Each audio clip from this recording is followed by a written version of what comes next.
La sortie du nouveau casque Vision Pro AR/VR d'Apple et la montée de l'IA générative forcent de nombreux acteurs de la tech à intégrer ces innovations. La méta-plateforme de création de jeux collaboratifs Roblox se distingue largement de ses concurrents. Roblox s'est modernisé en adoptant les technologies les plus en pointe. En plus de la réalité augmentée et de la réalité virtuelle, l'éditeur de jeux cherche à mettre en œuvre l'IA générative. Elle va l'intégrer dans Roblox Studio, son portail de création qui permet aux utilisateurs de créer leurs propres jeux.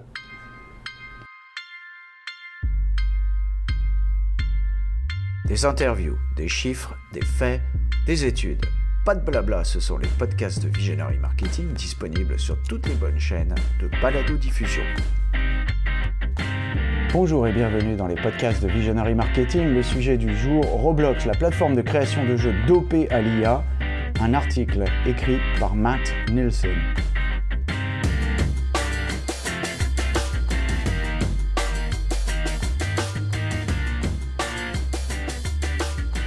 Pour ceux qui ne savent pas ce qu'est Roblox, il s'agit d'une plateforme de jeu en ligne. Elle est développée par Roblox Corporation. Son jeu est un MMORPG, un nom barbare qui veut dire jeu de rôle en ligne massivement multijoueur, qui vous donne accès à des serveurs sur lesquels vous pouvez interagir avec d'autres gamers.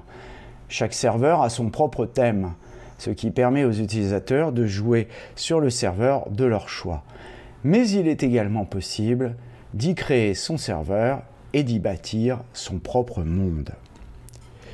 Le jeu est gratuit, mais il est possible d'effectuer des achats à l'intérieur du jeu. Roblox tire la majorité de ses bénéfices de la vente de Robux, la monnaie du jeu. Les utilisateurs peuvent ensuite utiliser cette monnaie pour acheter du contenu dans le jeu, comme des vêtements virtuels ou des modèles d'avatar. Avec l'annonce du nouveau casque Vision Pro AR/VR d'Apple, Roblox s'est intéressé aux applications en réalité virtuelle et augmentée et à l'IA générative, dans l'espoir non seulement d'améliorer l'immersion, mais aussi d'accroître la créativité. Cela permet à chaque utilisateur de devenir un créateur.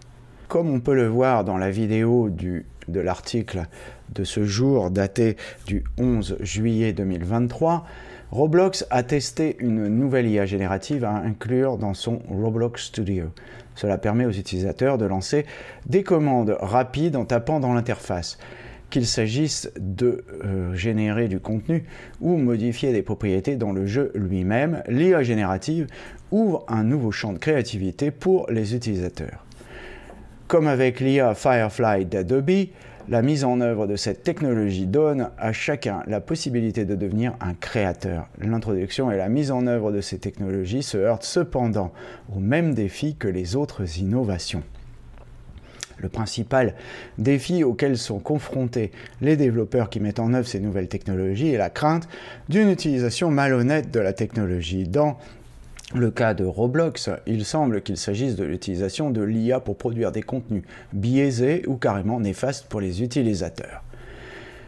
La plateforme Roblox, déclare David Baszucki, est faite en grande partie pour que les gens communiquent et rentrent en contact, et ce pour tous les âges.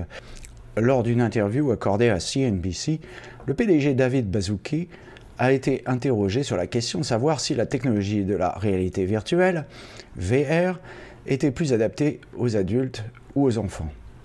La plupart des gens pensent que Roblox est essentiellement une plateforme pour les adolescents. Or, Statista démontre, chiffre à l'appui dans notre article, que la répartition par âge des utilisateurs est plus large. Cela pose un problème à Roblox dans la mise en œuvre de l'IA dans son logiciel de création. L'un des moyens de limiter les abus en matière d'IA générative consiste donc à en limiter les fonctions accessibles. Si vous consultez les règles d'utilisation de ChatGPT, vous verrez qu'elles limitent la possibilité de poser certains types de questions ou d'aborder des sujets sensibles. Comme pour toute nouvelle technologie, il y a lieu de s'inquiéter d'une utilisation abusive et non éthique. Ces systèmes se doivent donc de mettre en place les mécanismes et les règles pour éviter ces abus. L'une des choses les plus intéressantes à noter d'un point de vue marketing, ce sont les possibilités offertes par l'immersion dans la technologie. Pensez aux publicités en réalité augmentée, par exemple. nous commençons à voir partout sur le marché des entreprises mettre en œuvre la réalité augmentée pour permettre à leurs clients de tester des produits avant de les acheter sans avoir à se rendre dans un magasin. Par exemple, dans l'autre article, vous pourrez voir une photo qui a été prise par Matt Nielsen en utilisant l'application de réalité augmentée de Target, un grand distributeur américain, qui permet aux utilisateurs de tester des produits dans leur propre environnement avant de les acheter. Bien qu'elle soit très rudimentaire et peu attrayante, il s'agit d'une technologie révolutionnaire qui ne pourra que s'améliorer tant que le besoin s'en fera sentir. Essentiellement, cette technologie peut permettre aux consommateurs de personnaliser leurs achats en amenant virtuellement les produits chez eux. Ceci rend le web rooming, c'est-à-dire rechercher sur le web et acheter dans la vraie vie, beaucoup plus sympathique. Pour en revenir à Roblox, le fait d'autoriser l'utilisation des technologies AR et VR dans leur jeu pourrait permettre aux utilisateurs de s'immerger totalement dans le jeu en leur donnant une expérience de la vie réelle au-delà de l'écran. Roblox est plus immersif que toute autre forme de média, c'est ce que déclare David Baszucki, PDG de Roblox. Il donne également son avis sur la réalité virtuelle. C'est bien plus qu'un jeu, nous dit-il, c'est peut-être la façon dont vous irez à l'école un jour, dont vous travaillerez à distance depuis votre domicile, et peut-être même dont vous irez chez le médecin un jour. Dans le passé, Roblox a testé le placement de publicité dans son jeu. Qui sait à quoi pourraient ressembler les publicités immersives à l'avenir dans un environnement de réalité virtuelle ou augmentée? On pourrait même imaginer que des publicités apparaissent dans son propre salon. Pour Roblox, cela signifie que les créateurs du jeu pourraient potentiellement placer des publicités sur leur serveur. Dans cette optique, les entreprises pourraient s'adresser à une audience de masse, soit selon Statista, 66,1 millions d'utilisateurs quotidiens. À l'avenir, l'insertion de publicité dans cette nouvelle technologie pourrait bien se transformer en filon pour les marketeurs. En plus de pouvoir immerger complètement les consommateurs potentiels, il est possible de personnaliser les publicités à l'aide de cookies de session comme sur votre ordinateur. Comme lors de l'invention du web, il n'est pas possible pour moi, nous dit Matt Nielsen, de spéculer sur l'avenir de cette nouvelle technologie pour les 10 ans qui viennent. Mais pour l'instant, tous les yeux sont rivés sur cette nouvelle technologie qui semble s'insinuer dans chaque recoin de nos vies. En conclusion, nous dit Matt, sans être capable de prédire l'avenir, l'étudiant en marketing que je suis est passionné par ces innovations de pointe. Elle préfigure l'avenir de cette discipline. Tout le monde devrait s'y intéresser car le marketing est en train d'être bouleversé. Et il nous faudra sans doute continuer à parfaire nos connaissances du sujet pour rester dans le coup, nous dit-il.